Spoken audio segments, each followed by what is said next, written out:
What's up, Brick Youth? Woo! In case we haven't had the opportunity to meet yet, my name is Preston, and I get the privilege of serving here as your associate youth pastor. And I'm really excited because today we are finishing up our collection of sermons titled Obstacles of Occupation. And if you don't know what this is the thing we've been on for the last 2 weeks. We have a phrase for the year. Does anyone know the phrase for the year? Y'all want to help me out? Our phrase for the year is Occupy All Streets. Yeah, let's go. Thank you guys for helping me out with that. And what Occupy All Streets means is that we are trying to equip you to go out and occupy the streets that you're in every day. What are the streets that you're in every day? They are the hallways that you're in. They are the jobs that you go to. They are the people's houses that you go to. They are your own houses. They're the shops that you go to. What we want to do is let you occupy them. That means take the call of God on your life everywhere you go and bring Jesus to every place that you're at. And so what we've been looking at is how do we occupy our streets and what are the obstacles that get in the way of us occupying our streets. And so today we're going to hop into that third obstacle. But before we do that, I want to tell y'all a little story. So recently, I had a day at the church. It was a really good day. Got some work done. Got home. I felt like I was really productive. And then I got home and I went to go inside of my house. And whenever I went and I opened the door to go inside of my house, I walked in and there was a smell that was so bad. Like it was like this like chemical smell and my eyes were stinging and I couldn't breathe in my house. Like I was worried about being in my house for too long and my eyes were stinging and I like come out and I run out and I'm like, Fallon, like there's something wrong in the house. Like it's bad. Like don't go in there. Like, and like my eyes are burning. I don't know what to do. I can't even like I'm super confused. And so I step out for a second, kind of let the house air out, go back inside, and the smell is like still super bad. Like we can't be in the house. Well, after doing a little bit of research, what I found out is that our refrigerator had actually started leaking the refrigerant that's inside of it. And because our refrigerator is kind of old, there's this refrigerant that's inside of it, like that makes it all work. And when it leaks, it's like, since it's older, it's like this like really like ammonia heavy chemical. And so when we walked in, I was like straight up like almost getting like mustard gas. Like it was crazy. Like it was really bad. And so I go outside and like we have this shed that's outside of our house and we actually just made it kind of cool so we can hang out in there. And I was in there and I was really thankful we had a cool hangout spot. And I was just calling people. Like I was trying to call all the AC experts that I knew. I was trying to call anyone who I thought would work on a refrigerator. I called my dad. I called Pastor Jared for some reason. I'm not really for sure why I did that, why I bothered him with that. He's not my maintenance guy. I don't know. And I was like, man, like all the people that answered couldn't really come do anything about it. And then all the people who didn't answer were the people who could do something about it. And so I was sitting there and I was like, if I could just get this smell out of my house, then we can stay in our house. And so I was like, I got a great idea. I'm gonna take the refrigerator out of the house. That's what I'm gonna do. I can figure that out. And so I go. I'm kind of looking at my tools, and I have like a screwdriver. I didn't even say it right. I have like a drill, and then like some bits. And I'm like, man, I can't take this out. Like I don't have the tools for it. I don't have the knowledge for it. And what I realized was I really wanted to do something, but I didn't have the resources to do it. And I was wondering, have you ever wanted to do something? Like you're hungry to do it. Like you want to go do it. Like everything in you wants to take the step to do it, but you don't feel like you have the resources to do it. Have you ever had that happen to you? Like maybe for you, it's something like you've been wanting to start like a little Bible study or take your friends and just go read scripture together. And then you go and you really want to do it and you have people to do it with. And then you're thinking like, you go do it and you're like, wow, there are 66 books in the Bible. Like where do I even start with this thing, right? Like how do I even go about this? And what you're realizing is that you don't have the resources to do it. You don't even know where to start to do it. Have you ever had this thought that like you really want to be a leader? Like you don't really know what it looks like, but like ethereally, like I just really want to be a leader. I'm called. I want to be a leader. And then you go and you're like, man, I don't know how to build teams. I don't know what it even looks like to start being a leader. Like what does that even look like? You weren't resourced to do it. Or maybe for you, it's like a project that you want to start. You have like a project, a club, a company, something like that you want to start. And you realize you don't know how to organize the thing because you're not resourced to do it. And so today I want to talk about our third obstacle of occupation. You might have already guessed it, but it is resources. I think a lot of you in here are hungry and you have a call of God on your life and you want to go and do things. And once you get to a spot where you can say fear of man doesn't bother me that bad, I can take steps. Self-doubt, no, I know that I'm not perfect, but I know God has called me. I think resources is the third obstacle where it's like you have everything in you that you want to go do. You want to see the call of God fulfilled on your life. You want to go do some stuff, but you don't feel like you have resources. 2 Peter 1:3 says this. It says, his divine power has given us everything required for life and godliness through the knowledge of him who called us by his own glory and goodness. His divine power has given us everything. Someone say everything. Everything required. So good news. This scripture seems to indicate that God has given you everything required to walk out the call he has given you for your life. So somewhere the resources exist, right? If he's given you a dream, he's given you a vision, like he wants to give you everything that you need to go and get it. And so I want to look at today, how do we get the resources? But first I want to talk a little bit about, I think it's a little weird maybe that I'm saying that you guys are under-resourced, because really you guys are the most resourced generation ever when it comes to information. Like you guys can grab your phone, you can Google anything at any time, you can get anyone's opinion on something at any time, you can go to YouTube, you can watch a tutorial about anything. And I think what's happened is we have so many resources in this lane that we're actually missing out on some really, really important resources over here. See, I have a best friend, and my best friend's name is Apple Maps.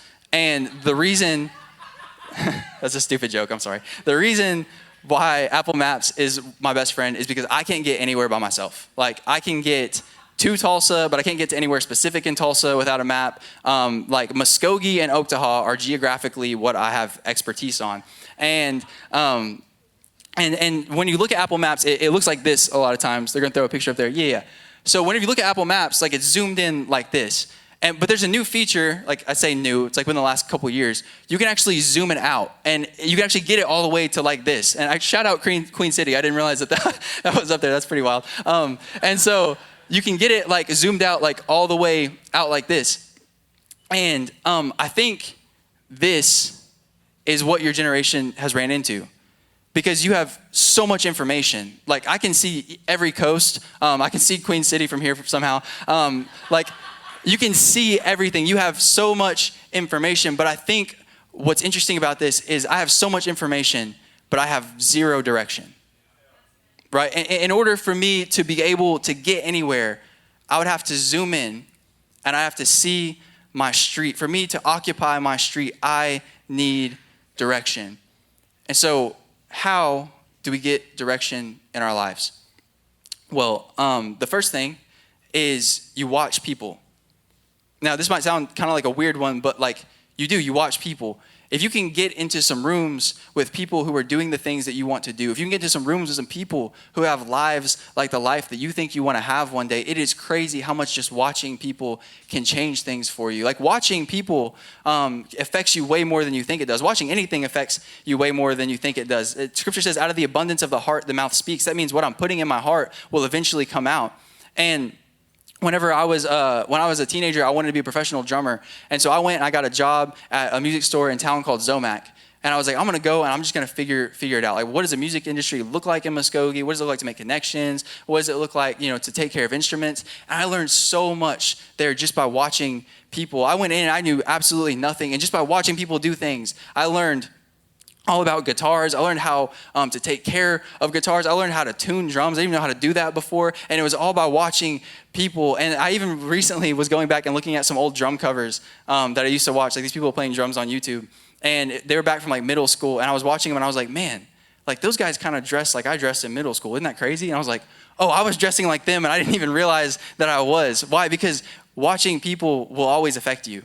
Because whoever I'm watching, whatever I'm intaking will always show up in me. And so you want to get around some people that are moving in a direction that you think you are called to, and you want to start watching them. The second thing, it's a pretty natural flow, but the second thing is when you're watching people is you want to start asking questions, right? So like, I don't know what it is about our culture today, but I think that sometimes we're really scared of asking questions. And like, I'm naturally a pretty inquisitive person, so I've like wrestled my whole life with like wondering when I can ask questions and when I can't ask questions.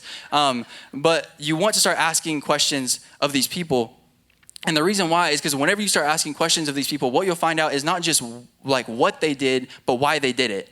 And so when I start asking questions, when I see like the guy that I worked with at Zomac, his name was Cody Hicks. He was a super cool guy. And when I would see him and I would see him tune drums, and I would see him do this thing where he would like tune the drum and then kind of smack it and like listen. And I would like watch him. I had no idea what he was doing. I was like, that's kind of weird. But when I asked him why he did it, then I realized that like it made sense and I could do it whenever he wasn't even there. Whenever we get in rooms where we can ask questions, what you'll see is that you can't just get the what from someone, but you can also get the why from someone. And if you're ever finding yourself in places where like you're finding yourself in a lot of rooms where you don't feel like you can ask questions, my encouragement to you, it would be to find some rooms where questions are actually encouraged. And get around some people who value your questions, and get around some people who don't just value your questions, but actually ask really good questions. Because when you watch them ask questions, what you'll find out is you'll start asking better questions, and you'll start getting better insight into your life. And so the second thing we do is ask questions. The third thing to get direction in our lives is probably the hardest one, and it is we allow others to speak into our lives.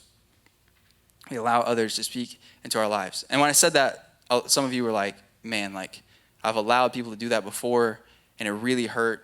And like, I don't think I should let everyone speak into my life, and I don't even know how to do that well. Well, the first thing I want to let you know is that I'm not saying everyone should speak into your life. Actually, I think there's a very few amount of people who you should let speak into your life. But I want you to know how to find those people. And the way you find those people is actually like pretty convenient, because you just look at the top two things, right? So the way that I ask questions, or the way that I find people who can speak into my life, is I start watching those people. And if these people seem to have a lot of the fruit in my life that I want in my life, if they seem to be moving in a direction that's really, really healthy, and they seem to have the things that I want, okay, then I know that I can ask questions from them. And if I can ask questions from them, and they're really receptive to my questions, and they value my questions, and maybe they ask good questions, and they walk me through things really well, then I know that they're probably kind enough. They probably have the fruit in their life that I want in my life. And so now I can start trusting them to speak into my life. And I think one thing that we've kind of ran into is that there's like this kind of thing in the air about like, we always want to do things by ourselves, right? Like I think like we all kind of have this idealistic thing in our heads. Maybe not all of us do, but I know I did. Where I was like, no, I don't want to like have to rely on other people. Like I want to, kind of like secretly be like a shadow assassin, like building my skills up. And then whenever I'm like 30 or 40, I'll like build the business and it'll be a success, right? And I'll be like an entrepreneur. I made it by myself. But what if the best version of you isn't the version of you that can do things by yourself? Like what if the best version of you is the version of you that is comfortable with hearing people speak into your life and comfortable with building things with people? What if the things that I build on my own can only last my generation? They can only last my lifetime. But what if I build things with people and I can build things that will actually outlast me, and they'll outlast the next generation, they'll outlast the next generation. I could build something that is generationally healthy and something that I got to put my fingerprint on because God had a call for my life to be in it. And the reason why I got to partake in it is because I was comfortable building with people. And just to wrap these things up, the three things: watch people, ask questions, and allow others to speak into your life.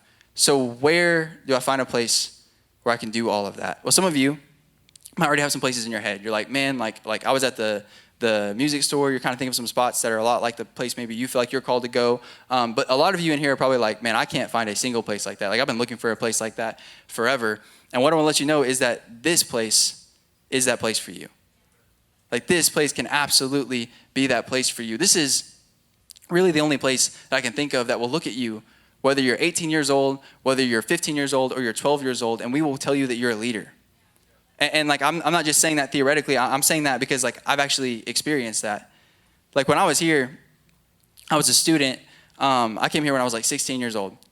And I was in your seats exactly where you were. And to tell you that like I didn't see myself as a leader is an understatement. Like I was the best way to put it is I thought myself as like the most average individual alive, pretty much. And like when you talked to me back then, I didn't really have a passion for anything. I didn't really care about anything specific in life. And then what I started doing was I actually started serving here. And I got plugged in, and I got on the worship team. And then Taylor asked me at one point if I would like to try to lead a team, try to lead the tech team. And I was like, man, like I don't know if you know this, but I'm a pretty average individual. Like I don't know if I have the skills for that. And if you've ever found yourself in that spot, what I want to let you know is that it's not about your skills, it's about your interest.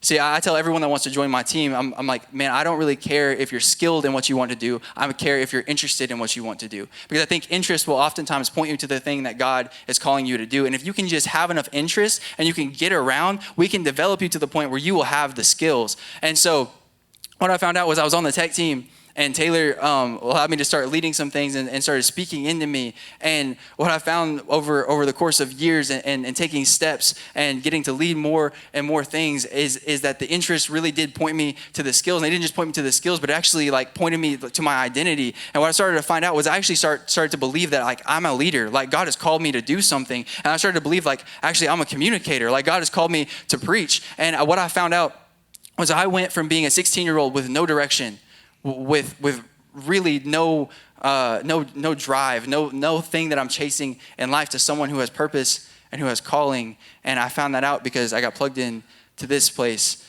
I have another story for you, and it's Tony Ford's story. And he's here, and he does 180 sometimes up here on the stage. And he was kind of in a similar boat. Like he actually came up whenever he was like 13 or 14. He's been here for a really, really long time. And he can tell you his story on his own, but the main thing that stuck out to me is like he just didn't really see himself as special.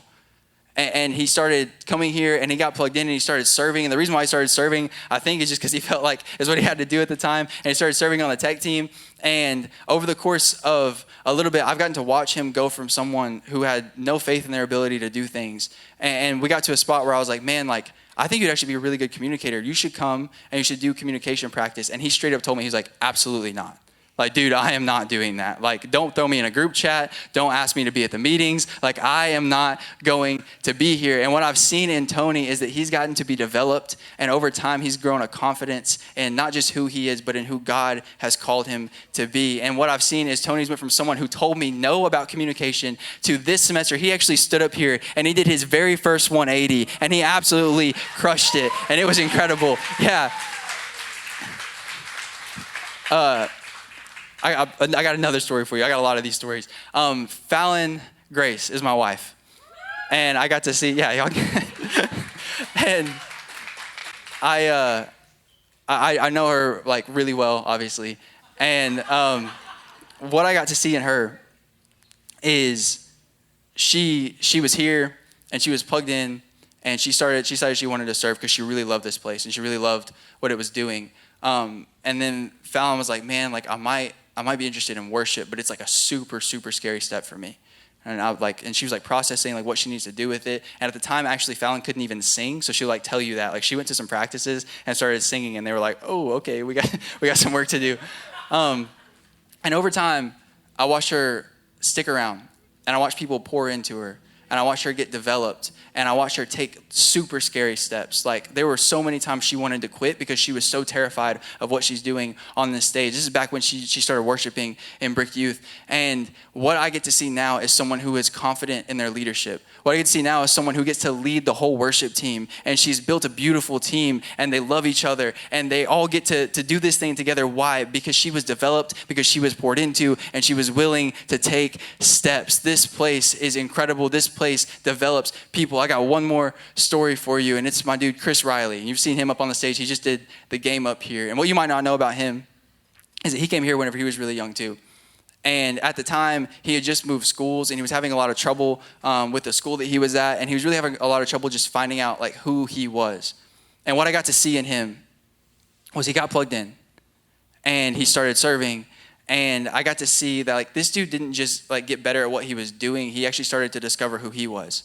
And he found a place where he could come in and he could be comfortable with people who like were community for him. And he could work out like his identity, and he didn't have to like put on a show for people. And he could be really vulnerable with people. And this started in teams, guys. This started with him serving. And what I get to see now is someone who is blossoming into a leader, someone who is working towards ministry, someone who gets to stand up on this stage, lead a game for y'all, and who gets to do 180s. What I'm telling you guys is that this place develops people. This place is a good place to be plugged in. This is a place where you can watch people, where you can ask questions, and you can allow them to speak into your life. And one thing that Chris told me when he was telling his story is if you don't know Chris, when he was in high school, like was talking about Jesus literally all the time. Like he still talks about Jesus all the time, no matter where he's at. And I asked him, I was like, man, what had you like occupying your street?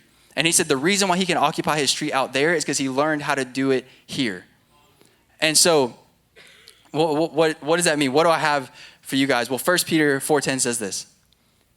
It says, each of you should use whatever gift you have received to serve others as faithful stewards of God's grace in its various forms. Look, if you want to find a place where you can ask questions, or where you can watch people, where you can ask questions, and you can allow people to speak into your life, I can't think of a better way for you to do it than to start serving. The scripture says that you have gifts, right? So God put something in you. He wants to do something unique through you. We have said that a million times, and I will say it a million more times because we absolutely believe it here. He wants to do something in you. This whole series about occupying all streets isn't for nothing. We want you to go out, and we believe that you guys are going to change this city. You have a gift. God wants to use it, and God wants to find a place that can develop it. And so my encouragement to you, what we're opening up to you for the very first time, is to come and serve with us.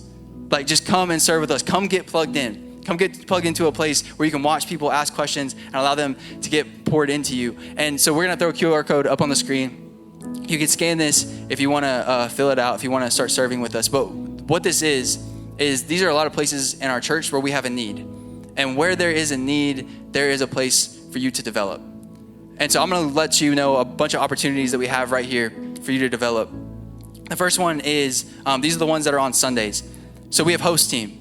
And what host team is it's like from the streets to the seats. Like, this is getting people from outdoors into here and making sure that they are taken care of. And specifically what we want to do is we want to pull off a really incredible parking lot team for Easter Sunday. And like, I don't know about you, I think it'd be incredible to have a group of students out there who are welcoming people in from the parking lot, like making them feel welcome before they even walk into the door. And you can have your hand on people's eternities before they even step into this room, because you decided to be a part of a team that is bigger than yourself. And so that's our host team. If you want to sign up for that, scan that QR code. Brick Kids, man, if this place has been special to you at all, like if you found in tribes, you found community, if you found this has been a place for you to find Jesus, Brick Kids is really the way for you to be this to someone else.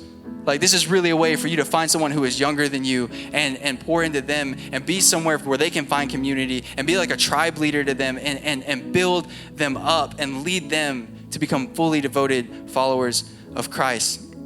We have the creative team. This is one that I get the privilege of leading. And our mission statement on the creative team is to create, capture, and share moments to lead to life change. Basically what that means is we inspire people through creativity. So we get to run the social media, which means that we get to run what is the face of the Brick Church to the whole world, right? We get to run these cameras, and we get to make these sermons where people get to connect with them online. And we've seen that people have actually decided to follow Jesus because they're watching these sermons online. It's an incredible thing. If you're interested in that, in photography, graphic design, anything, sign up for the creative team. We'd love to have you on there. It's not about your skills, it's about your interests. If you're interested, we would love to have you. We have the production team. That's these guys back here. You can give a shout out for them real quick, because they're doing an incredible job. Yeah. And the reason why this whole thing is going smooth right now is because the production team is actually the backbone of the experience. Like the whole reason why you guys aren't distracted right now, why you guys can hear me, why you guys can see me, why there are graphics being thrown up on the screen, is because they are the backbone of the experience. If you want to know what it's like to put an experience together, to hold it together, to run lights, to have graphics thrown up on the screen, to run sound, join the production team. We would love to have you on there. On Wednesdays, we have creative and production spots. So I'm not going to go through those again. I already told you guys about those, but we have a couple other ones that I'm really excited about. The first one is the energy team. And what this is like, this is the place that makes this place as fun as it is. This is the team that makes this place as fun as it is. Like, they are here every single Wednesday just trying to make you feel good about yourself as soon as you get here. Like, we have games going on. They're up here doing games on the stage. Like, when you walk in there, the people high-fiving you. Like, this is the place. If you want to make someone feel good about themselves and like really lift them up, hop on the energy team. We would love to have you there. And then this last one is actually something new. It's something we don't have yet, but here's my vision for it. So I would love to have a stage design team. And what this would be is a team who every week you get a budget and you get to make an actual like stage design, like props and things that go on the stage for our sermon collections. Why do we need that? Because a lot of people are like really visual. A lot of people like to have pictures. And what you'd be doing if you join this team is you would be creating an immersive experience for people in the middle of the sermon. Like you would have one more thing for them to connect with in the middle of the sermon that God can use to get to their hearts. If you would love to be on that team, scan this, let us know. We'd love to have you. And lastly, if you don't see any team that you can serve on right now, but you have an incredible idea, please scan this QR code. We want to hear your idea and we want to see how we can resource you because this church really believes in you. Like we really believe in you. And we believe that if we can get you to go and occupy your streets and we can give you everything that you have, everything that you need to go out and occupy the streets that you're in every day, we really, really, really believe that you will change this city. Like you are the answer to every problem in this city. And so my encouragement to you, Brick Youth, is allow us to come beside you. Allow us to be the resource to you, to develop you. Allow us to be the resource to you so that you can go and you can occupy your streets. Let's pray.